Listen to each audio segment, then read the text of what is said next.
దగ్గరికి వెళ్ళొద్దు, ఎవరి దగ్గరకు వెళ్ళి నువ్వు ఆశించకూడదు. ఏ కార్యమైనా సరే నీవు ఏ ఆశతో ఇప్పుడు వచ్చావో, ఏ కార్యం జరగాలని ఈ విడుదల ఆరాధనలో నువ్వు పాలు పంపులు పొందుకుంటున్నావో, నువ్వు దేవుని కోరుకున్నది ఒకటే, అయ్యా నా కాడ ఏ స్తోమత లేదు, స్తోమత ఉన్నా కూడా నేను డాక్టర్ల దగ్గరికి వెళ్ళకూడదు, నేను ఎవరి దగ్గరికైనా ఆశించకూడదు. తండ్రి నీవే నన్ను బాగు చేయాలని ఆశ కలిగి తన హృదయములో అనుకుంటున్నటువంటి మీకు నా దేవుడు డాక్టర్ల దగ్గరికి ఇక పంపడు. స్తోత్రం చెప్తారా ఒకసారి గట్టిగా? ఇంకొకసారి గట్టిగా చెప్తారా? ఆ నిర్ణయాన్ని ఎప్పుడైతే నువ్వు చేసుకుంటావో నా దేవుడు ఖచ్చితంగా మిమ్మల్ని నువ్వు డాక్టర్ల దగ్గరికి, యంత్రాల దగ్గరికి, మంత్రాల దగ్గరికి దేవుడు తీసుకుపోడు, పంపించాడు ఆయన. స్తోత్రం చెప్తారా ఒకసారి గట్టిగా? కొంతమంది ఏం చేస్తారంటే నాకు ఎప్పుడు బాగైతుందో, ఎప్పుడు బాగైతుందో, ఇప్పుడే బాగైతే బాగు అని కొంతమంది ఆశిస్తారు. ఆశ కలగాలి, కానీ నువ్వు చేసే భక్తి దేవునికి ఇష్టంగా ఉండాలి. ఇష్టంగా లేకపోతే దేవుని దగ్గర మనము ఏ మేలు పొందుకోలేము. స్తోత్రం చెప్తారా ఒకసారి గట్టిగా? ఇంకొకసారి గట్టిగా చెప్తారా? అందుకనే దేవుని బిడ్డలారా, మీరు ఎప్పుడైనా సరే దేవునికి మొక్కుబడి చేసుకున్నప్పుడు ఆ కార్యం ఖచ్చితంగా జరుగుతాదని విశ్వసించాలి. నువ్వు ఈయన ఏం చేశాడు? విశ్వసించాడు. ఈ ఆపదలో నుంచి నన్ను ఎట్లా దేవుడు విడిపిస్తాడు, నాకు జయాన్ని ఇస్తాడు, ఈ పోరాటంలో నేను ఖచ్చితంగా గెలుస్తాను. ఎందుకంటే నేను ఎక్కడో గొర్రెలు కాచుకునేవాడిని దేవుడు తీసుకొచ్చి ఇక్కడ పెట్టాడు. ఓ రాజు కింద నన్ను దేవుడు పెట్టాడు. 10,000 మొత్తుకుంటున్నారు నన్ను చూసి, 1000 రాజులు అంటున్నాడు. ఇక్కడ విరోధం వచ్చేసింది ఏంటంటే నన్ను అణిచివేయాలని ఆలోచన కలిగి ఉన్నాడు. కానీ నా దేవుడు తీసుకొని వచ్చాడు కదా ఇక్కడికి, రాజు దగ్గరికి. రాజు దగ్గరికి నన్ను దేవుడు తీసుకొచ్చిన దేవుడు ఆయనే నాకు విజయాన్ని ఇస్తాడు, ఆయనే నా అనారోగ్యాన్ని విడుదల కలగజేస్తాడు, ఆయనే నా సమస్యను తీరుస్తాడు, ఆయనే నేను వ్యక్తిగతంగా ప్రార్థన చేసుకుంటే నా ప్రార్థన బట్టి నా దేవుడు నాకు ఖచ్చితంగా మేలు చేస్తాడని ఆశ నీలో రావాలని దేవుడు కోరుకుంటున్నా. ఆయనకు ఆశ వచ్చింది కాబట్టి ప్రార్థన చేసుకుని దేవునికి మొక్కుకుంటున్నాడు. ఆ మొక్కిన వెంటనే దేవుడు గొప్ప కార్యం చేశాడు. ఏం కార్యం చేశాడో తెలుసా? ఎవరైతే పడదో ఫిలిష్తీయుల్లో ఉన్నటువంటి మన 6 మూరల జానుడు ఎవరు? గోలియత్. తెలియదా మీకు? ఇంకా 6 మూరల జానుడు ఎవరు? గోలియత్. గాదుకు సంబంధించినటువంటి గోలియత్తును చంపేశాడు. ఎవరు చంపేశాడు? దావీదు చంపేశాడు. దావీదు చంపేస్తే మరి దావీదు ఎక్కడికి పోయాడో తెలుసా? మళ్ళా శత్రువుల దగ్గరికి వెళ్ళాడు. ఎక్కడికి వెళ్ళాడు? శత్రువుల దగ్గరికి వెళ్ళాడు. ఆ శత్రువుల దగ్గరికి వెళ్ళినప్పుడు దేవునికి ఈయన ప్రార్థన చేసుకుంటున్నాడు. అయ్యా ఇదిగో ఈ ప్రాంతంలో నన్ను పట్టుకున్నారు, ఈ ప్రాంతంలో నన్ను బంధించారు, నీవే నన్ను విడిపించాలయ్యని దేవునికి మొక్కుకుంటున్నాడు. స్తోత్రం చెప్తారా ఒకసారి గట్టిగా? చదవండి ఆ మాట. 1 సామెయేలు పుస్తకము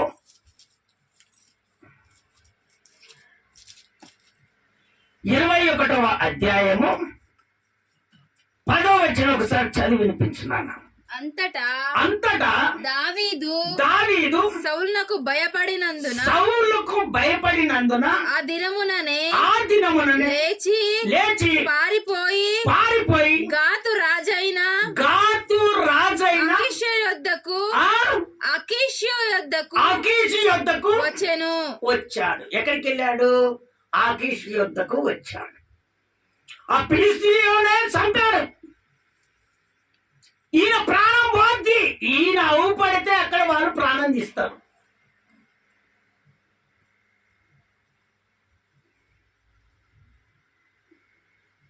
వాళ్ళు ఏమంటున్నారో తెలుసా? ఆ రాజు పక్కన ఉన్నటువంటి ఫిలిష్తీయులంతా ఏమంటున్నారో తెలుసా? ఆ మాట కింది మాట చదవన్నా, 11వ వచనం చదవనా? 11 వచనం. ఆకీషు సేవకులు ఈ దావీదు ఆ దేశపు రాజు కాడా వారు నాట్యమాడుచు గాన ప్రతి గానములు చేయుచు సౌలు వేల కొలది అంతము చేసెననియు దావీదు 10,000 కొలది అంతము చేసెననియు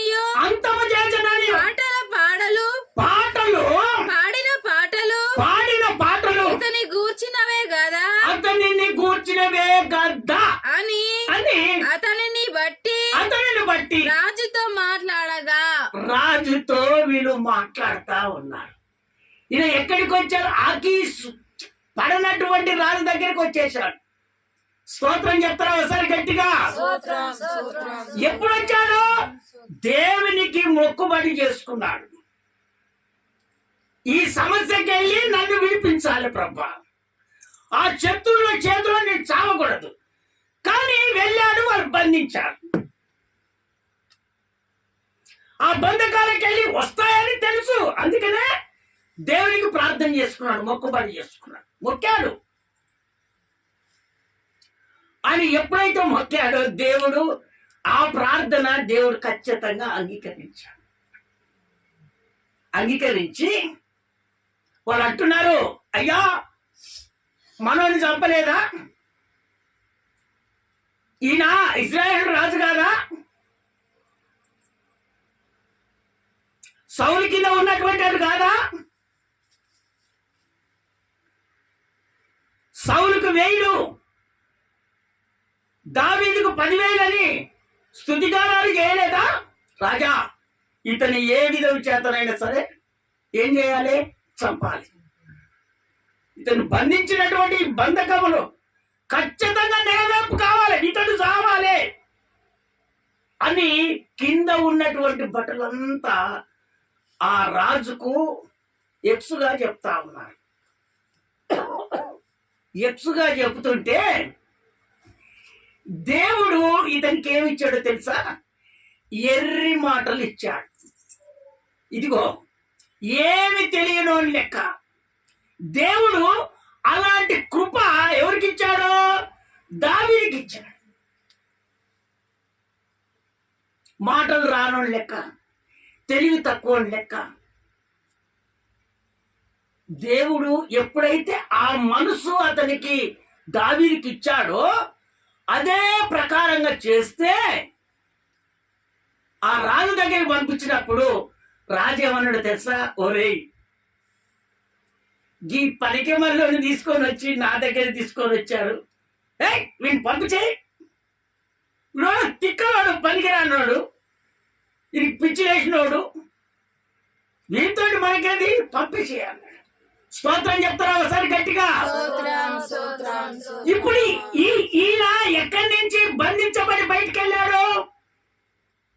పడరానటువంటి వాళ్ళ దగ్గరికి. ఎవరు విడిపించారు ఈయనని? చెప్పండి. దేవుడు విడిపించాడు. ఒట్టిగానే విడిపించాడా? ఏం చేస్తే విడిపించాడు? మొక్కుకున్నాడు. స్తోత్రం చెప్తారా ఒకసారి గట్టిగా? అందుకనే దేవుని బిడ్డలారా, మనం ఏ మొక్కుబడి చేసుకున్నా కూడా దాన్ని నెరవేర్చే మాదిరిగా మనం ఉండాలి. స్తోత్రం చెప్తారా ఒకసారి గట్టిగా? ఒకవేళ నెరవేర్పు కాకుండా మొక్కుబడి చేసుకోకూడదు అని దేవుడు చెప్తున్నాడు. ఆ మొక్కుబడి చేసుకున్నాడు, పారిపోలేదు. పోయాడా? పారిపోయాడా? అంతమంది చూసి పారిపోలే, ఒక్కడే. ఆ కన్నీటి పశ్చాత్తాపము, ఆ మొక్కుబడి, ఆ విధేయత, ఆ ప్రార్థనను బట్టి దేవుడు అక్కడికక్కడే ఆయన మనసును చేంజ్ చేశాడు. అతని కొట్టడానికి కాదు, వీడు పనికి వెళ్ళాడని ఎల్లగొట్టాడు. అక్కడి నుంచి విడుదల పొందుకున్నాడు. స్తోత్రం చెప్తారా ఒకసారి గట్టిగా? అలాంటి మనుషులకెళ్ళే దేవుడు విడిపించినటువంటి దావీదుని విడిపించినటువంటి దేవుడు మన అనారోగ్యాలు ఉంటే నా దేవుడు చూస్తూ ఊరుకుంటాడా? నీ సమస్య ఉంటే నా దేవుడు చూస్తూ ఊరుకుంటాడా? కానీ నువ్వు ఏం చేస్తున్నావు అంటే దేవునికి సరిగా మొక్కుబడి నువ్వు చేసుకోవట్లేదు, సరిగా నువ్వు ప్రార్థన చేసుకోవట్లేదు, నువ్వు ఇంట్లో ప్రార్థన చేసుకుంటలేదు, వెళ్ళేటప్పుడు ప్రార్థన చేసుకోవట్లేదు. ఈ మధ్యన కాస్త ప్రార్థనలు తగ్గిపోయాయి కాబట్టి నా ప్రభు హెచ్చరిస్తున్నాడు, ఇక జోన్లన్నీ తీసివేసి మీరు ప్రార్థనలో పట్టుదల కలిగి ఉండండి, దేవునికి ఒక మొక్కుబడి చేసుకోండి. నా దేవుడు ఖచ్చితంగా ఈ తీర్మానాన్ని బట్టి ఈ రోజు మిమ్మల్ని సంతోషంగా నా దేవుడు పంపిస్తున్నాడు. స్తోత్రం చెప్తారా ఒకసారి గట్టిగా? ఇంకొకసారి గట్టిగా చెప్తారా? చదవండి. ఇంకొక మాటలోనికి మనం వెళ్తాం. ప్రసంగి పుస్తకం, అమ్మ ప్రసంగి పుస్తకం, ప్రసంగి పుస్తకం, ప్రసంగి పుస్తకం, ప్రసంగి పుస్తకం, ప్రసంగి పుస్తకం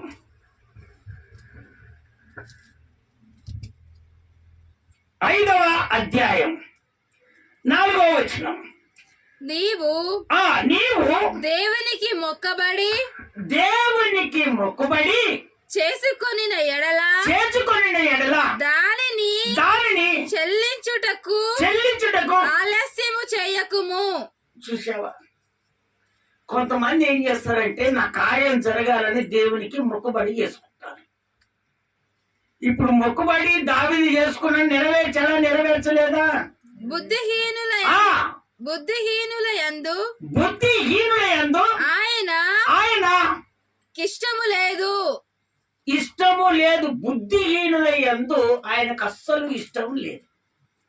కొంతమంది ఏం చేస్తారంటే దేవునికి మొక్కుకుంటారు కానీ ఆ మొక్కుబడి ప్రదంగా వీళ్ళు ప్రార్థనలో గడపరు.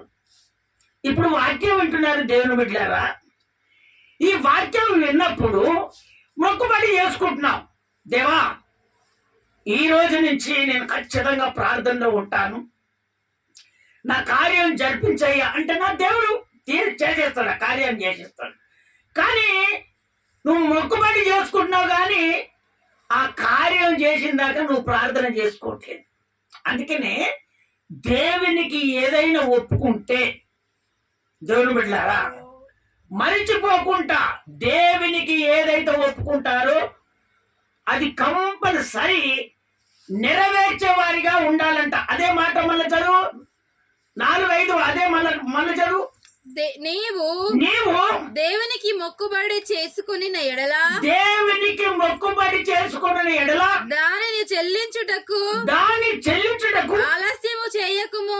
ఆలస్యం ఏదుగో రేపు మాపు మలచారికి అప్పుడు అని ఆలస్యం చేయకు. బుద్ధిహీనుల యందు ఆయనకు ఇష్టం లేదు. ఈ బుద్ధిహీనులు నీవు మొక్కిన దానిని చెల్లించుము. నీవు మొక్కుకొని చెల్లింపకుండుట కంటే మొక్కుకొనకుంటే మేలు. చూచారా? మొక్కుకొనకుండా ఉండటమే మేలు. కొంచెం నువ్వు దేవుడు నేను మొక్కుకోమని చెప్తున్నాడా? అయ్యా నేను నాకు రోగం బాగైతే నేను ఇస్తానని దేవుడు చెప్తలేడు కదా. మరి మీ అంతటా మీరే అనుకుంటున్నారు కదా, మొక్కుబడి చేసుకుంటున్నారు కదా. మరి దేవుడు నా కార్యం చేయలేదని అంటే ఎట్లా చేస్తాడు? అమ్మా ఎట్లా చేస్తాడు? ఏమంటున్నాడు దేవుడు? ఈయన బుద్ధి హీనులు, అపహాస్యకులు, వంకర టింకర మాటలు కలిగినటువంటి వాళ్ళు, నాతోనే అబద్ధం ఆడేవాళ్ళు వీళ్ళంతా. కానీ నేను కార్యం ఏ విధంగా చేస్తానో ఆయనకు తెలియదా? ఏసైకు చెవులు లేవంటావా? చెవులు ఉన్నాయా లేవా? కన్నున్నాయా ఏసైకి? మరి అలాంటి దేవుణ్ణి నీవు మొక్కుబడి చేసుకుంది ఆ విషయం చేయకుండా దేవునికి అప్పగించుకోవాలట. ఇప్పుడు ఏ సమస్య చేత వచ్చావో నువ్వు దేవుని మొక్కుకో. ప్రభా, ఈ సమస్య తీర్చబడాలి అని నువ్వు మొక్కుకో. ఆలస్యం చేయొద్దు, అక్కడిక్కడ చూసుకోకూడదు. దేవుని వాక్యం వింటున్నటువంటి దేవుని బిడ్డలారా, నా దేవుడు నీతో మాట్లాడుతున్నాడు. ఆలస్యం చేయకుండా నీ మనసులో ఈ కోరికను ఇదిగో తీర్చుకోమని దేవుని అడుగు. ఆయన ఖచ్చితంగా నీ కార్యాన్ని దేవుడు చేసునుగాక. స్తోత్రం చెప్తారా ఒకసారి గట్టిగా? ఇంకొకసారి గట్టిగా చెప్తారా? అందుకనే దేవుని బిడ్డలారా, దేవునికి మొక్కుబడి చేసుకున్నది ఖచ్చితంగా నెరవేర్చాలి. లేకపోతే అపహాసకులు అంటున్నాడు దేవుడు. అవి అంటే అసస్యము నాకు అంటున్నాడు. వీళ్ళు బుద్ధిహీనులు అంటున్నాడు. వీళ్ళు బుద్ధిహీనులు కలిగి మొక్కుబడి చేసుకొని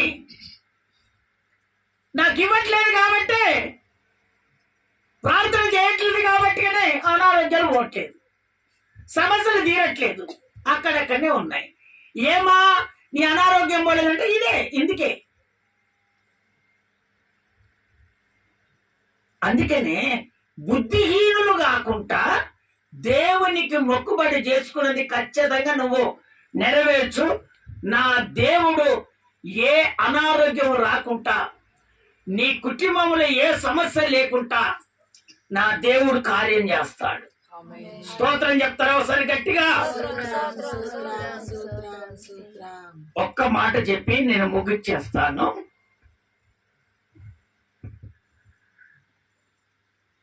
మత్తయి సువార్త 8వ అధ్యాయము 2వ వచనం. ఇదిగో కుష్ఠరోగి వచ్చి ఆయనకు మొక్కి ప్రభువా నీకిష్టమైతే శుద్ధినిగా చేయగలవనెను.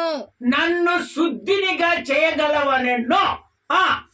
కింది చదువు. అందుకు ఆయన చెయ్యి చాపి వాని ముట్టి నాకిష్టమే శుద్ధుడవు కమ్మని చెప్పగా క్షణమే వారి కుష్టి రోగము శుద్ధి ఆయను. అట్నే పెట్టుకొని కూర్చో. యేసు ప్రభు పరిచర్య చేసుకుంటూ ప్రతి వాళ్ళను బాధలు ఇబ్బందులను చూసుకుంటూ రోగాలను దయ్యాలను వెళ్లుకుంటూ ఆ కొండ మీద నుంచి దేవుడు దిగగానే కుష్ఠరోగి వచ్చాడు. ఈ కుష్ఠరోగులను అందరూ ముట్టుకోరు. కుష్ఠరోగులను అందరిని ముట్టుకోరు. నా ప్రభు అయితే ఖచ్చితంగా ముట్టుకుంటాడు. స్తోత్రం చెప్తారా ఒకసారి గట్టిగా? కుష్ఠ రోగమే కాదు, ఏ రోగం చేత నువ్వు బాధపడ్డా, నిన్ను ఎవరు పట్టించుకోకుండా, నీ ఇంట్లోకెళ్ళి నువ్వు బయటికి లేవలేని పరిస్థితిలో ఉన్నా, నా దేవుడు ఖచ్చితంగా నిన్ను ముడతాడు, నిన్ను స్వస్థపరుస్తాడు. ఆయన లేపి అనేకుల మధ్యలో సాక్షి బిడ్డగా దేవుడు నిలబెడతాడు. స్తోత్రం చెప్తారా ఒకసారి గట్టిగా? ఎవరు ఆదరించట్లేదు. ఆ కుష్ఠరోగం వచ్చింది, ఎవరి దగ్గరికి రావట్లేదు, ఎవరు తరవట్లేదు, ఎవరు నీళ్ళు ఇవ్వట్లేదు, మంచి నీళ్ళు ఇవ్వట్లేదు, అన్నం పెట్టట్లేదు. అతని పరిస్థితులన్నీ తారుమారైపోయాయి. ఆ కొండ మీద నుంచి దేవుడు దిగి వస్తుంటే ఆయన పాదాల మీద పడి మొక్కాడు. అయ్యా నాకు ఇష్టమే అంటున్నాడు. నీకు ఇష్టమైతే అని అంటున్నాడు ఆయన. ఆయన ఏమంటాడు? నీకు ఇష్టమైతే అని ఆయన అంటున్నాడు. దేవుడు ఏమంటున్నాడు? నాకు ఇష్టమే. ఈరోజు దేవుని బిడ్డలారా, నువ్వు ప్రభును మొక్కుకున్నప్పుడు నువ్వు ఏ విధంగా మొక్కుకుంటున్నావో ఒక్కసారి జ్ఞాపకం చేసుకో. యేసు ప్రభు అత్తుకునే దేవుడు గనక నీలో పశ్చాత్తాపం రావాలి ప్రార్థన చేస్తున్నప్పుడు. స్తోత్రం చెప్తారా ఒకసారి గట్టిగా? ఇంకొకసారి గట్టిగా చెప్తారా? ఎప్పుడైతే నీ హృదయంలో పశ్చాత్తాపం వస్తాదో అప్పుడు కంటికి కన్నీరు వచ్చేస్తుంది. ఏం కాదులే, యేసయ్య నన్ను చేస్తాడులే, నువ్వు ప్రార్థన చేసుకుంటే ఆయన చూస్తాడు. మీరు అనుకునేది ఏంటంటే ఆయన చూడని అనుకుంటున్నారు, ఆయన ఖచ్చితంగా చూస్తాడు. నీలో ఒక 2-3 బొట్లు కళ్ళల్లో నీళ్ళు గారినాయి అంటే నా దేవుడు ఎంత బాధపడుతుండో తెలుసా? నా బిడ్డ నా కురానికి ఇదిగో మొక్కుబడి చేసుకొని కన్నీరు గారుస్తున్నది, ఈ కన్నీటిని నేను తుడుస్తానని దేవుడు ఖచ్చితంగా తుడుస్తాడు. ఇప్పుడు వచ్చాడు చూడు, ఎవ్వరు ఆదరించలే. యేసయ్య దగ్గర, అయ్యా నీకిష్టమైతే నన్ను బాగు చేయ్యా అన్నాడు. నాకిష్టమే, నేను బాగు